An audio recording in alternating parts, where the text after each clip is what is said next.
மனுஷங்க உங்களை தவறா புரிஞ்சுக்கலாம்.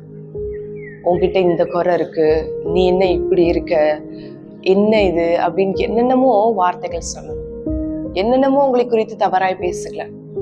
நீங்கள் வேற காரியத்திற்காக வைராக்கியமா நிற்பதை அவர்கள் தவறாய் புரிந்து கொண்டு என்னென்னமோ வார்த்தைகள் பயன்படுத்துவார்கள்.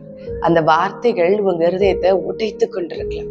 அந்த வார்த்தைகளை கேட்டு கேட்டு உங்களுடைய இருதயம் கடினமா மாறி இருக்கலாம். நீங்க சோர்ந்து போயிருக்கலாம்.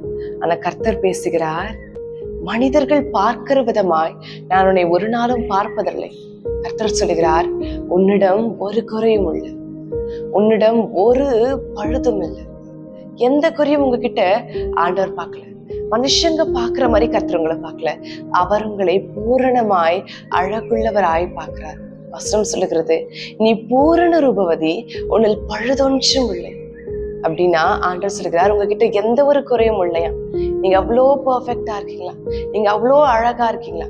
மனுஷங்க சொல்லுகிற எந்த ஒரு குறையுமே உங்ககிட்ட இல்ல.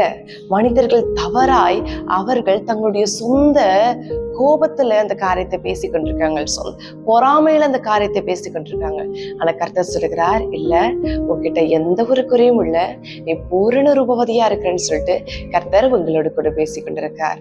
சோர்ந்து போகாதீர்கள். இசப்பனுடைய பார்வையில நீங்கள் வெளியேற பெற்றவர்.